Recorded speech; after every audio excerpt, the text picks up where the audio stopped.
दोस्तों, मैं एक और बार आपके आगे वीडियो लेके आया हूँ और हर बार की तरह मेरी ये कोशिश रहेगी कि आप तक मैं न्यूज़ पहुँचा सकूँ और क्या हो रहा है, चाहे वो अच्छा हो चाहे बुरा हो, मैं आप तक सही जानकारी पहुँचाने की कोशिश करता हूँ। जैसा कि आप देखते रहे हैं और आप इस चैनल पे सब्सक्राइब करिए और बने रहिए जानने के लिए। ठीक है, जो अभी मैं न्यूज़ लेके आया हूँ, मुझे काफ़ी सोर्सेज से इन्फॉर्मेशन मिली है। ठीक है, हालाँकि मैंने खुद से उस न्यूज़ की पुष्टि नहीं की है कि क्या वो एक्चुअली करेक्ट है। मैंने खुद से हर चीज़ वेरीफाइड नहीं की है, मगर काफ़ी सोर्सेज से वो इन्फॉर्मेशन आई है। कितनी सच है कितनी गलत है, मैं खुद उसकी पुष्टि नहीं कर सकता। न्यूज़ ये है कि जो ये सोशल ट्रेड का पूरा घोटाला हुआ है, ठीक है, इसके अंदर का रहस्य क्या है, इसके अंदर की पीछे की एक्चुअल कहानी क्या है, ये हुआ ये सब क्यों हुआ। ठीक है, तो हुआ ये कि एक कांस्टेबल ने एक प्लान लिया था सोशल ट्रेड का एंड ऑफ दिसंबर। ठीक है, अब देखिए बाहर जो न्यूज़ चल रही है ये चल रही है कि सोशल ट्रेड में सिर्फ ऊपर वालों को पैसा आता था। तो जो सोशल ट्रेड के अंदर है वो अच्छे से जानते हैं कि ये सच नहीं है, पैसा सभी को आता था। ठीक है, बस ये है कि जो रिसेंटली ज्वाइन किए उनका पैसा अभी तक इतना नहीं आया था और जनवरी में ज्वाइन किए उनको ज़्यादा लॉस हुआ, क्योंकि उनका कुछ भी पैसा नहीं आया था, क्योंकि पेमेंट रुकी हुई थी। मगर जो इवन नवंबर में या अक्टूबर में ज्वाइन किए सबको पैसा थ्रू आउट आता रहा था।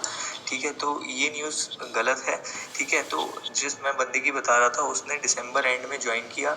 ठीक है, उसने दिसंबर एंड में ज्वाइन किया कि इसमें अच्छी इनकम है ये सोच के, फिर उसको जनवरी में पेमेंट नहीं आया। ठीक है, तो उसे लगा ये फ्रॉड कंपनी है।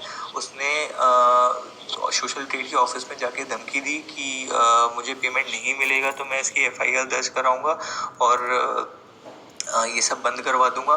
ठीक है, तो ये चीज़ें चल रही थी। लेकिन फिर अगर आपको याद हो तो 22 या 26 के आसपास पेमेंट रिलीज़ हुई। तो उसको लगा कि पेमेंट इसलिए रिलीज़ हुई है, मगर वो सभी को रिलीज़ हुई थी। उसमें ऐसा कुछ नहीं था कि उसकी धमकी के कारण उसको रिलीज़ हुई थी। ठीक है, तो फिर जो नॉर्मल सोशल ट्रेड का प्रोसेस था वही चल रहा था। उन्होंने किसी को ऐसा नहीं है कि बायस्ड तरीके से किसी को पेमेंट पहुंचाई थी, सभी को पेमेंट आ रही थी। ठीक है, फिर उसके बाद जब फिर से पेमेंट आना बंद हो गई और जब 1 फरवरी को बोला गया पेमेंट आएगी, फिर जब उस दिन भी पेमेंट नहीं आई तो उस इंसान ने फिर जाके एफआईआर दर्ज करा दी और उसकी वजह से फिर छापा पड़ा सोशल ट्रेड के ऑफिस में और ये सारी चीज़ें जो बैंक सीज हुआ, प्रॉपर्टी उनकी सीज हो गई, अकाउंट सीज हो गए और जो हार्डवेयर वगैरह है वो भी सीज हो गए। तो ये सब उसके बाद सब एक्शन लिया गया और सब सीज हो गए। तो उसके बाद से सब चीज़ें अभी बंद हैं उसमें।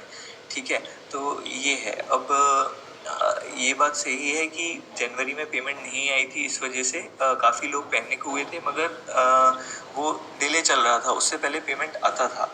ठीक है, मगर अब ये हुआ है कि उसके बाद अब ये न्यूज़ आई है कि उस इंसान ने अपनी एफआईआर वापस ले ली है। ठीक है, एफआईआर वापस ले ली है, मगर अब आगे अगर ये सब छापा पड़ा है तो अब ये बात भी सही है कि ये सब हुआ है तो इनको प्रूव भी करना पड़ेगा ये एक पॉन्जी स्कीम नहीं थी। अगर ये एक पॉन्जी स्कीम होगी, सिर्फ लोगों का पैसा डिस्ट्रीब्यूट हो रहा होगा, तो ये अपने आप को प्रूव नहीं कर पाएंगे और ये फंस जाएंगे। ठीक है, मगर जैसे कि ये आगे इंटमार्ट में डेवलप हो रहे थे, अपने प्रोडक्ट्स बेचने जा रहे थे, जैसे कि बाकी कंपनीज भी करती हैं, जो मल्टी लेवल मार्केटिंग कंपनीज होती हैं, अपने प्रोडक्ट्स बेचती हैं और उसके थ्रू इनकम जनरेट करती हैं। तो कोई सोर्स होता है इनकम जनरेट करने का। तो अगर ये ऐसा कुछ प्रूव कर पाती है तो बच सकती है। अगर ये ऐसा कुछ नहीं प्रूव कर पाई कि इनके क्लिक्स बाहर से आते थे, तो ये कंपनी फंस जाएगी और फिर ये पॉन्जी स्कीम डिक्लेयर हो जाएगी, जो कि पॉन्जी स्कीम इलीगल है इंडिया में। तो उसके तहत ये फंस जाएगी और फिर गवर्नमेंट के पास ही पैसा जाएगा और उससे जैसे रिकवरी होती है, नॉर्मल रिकवरी प्रोसेस होता है जो गवर्नमेंट का, वैसे ही रिकवरी हो पाएगी। तो ये न्यूज़ है।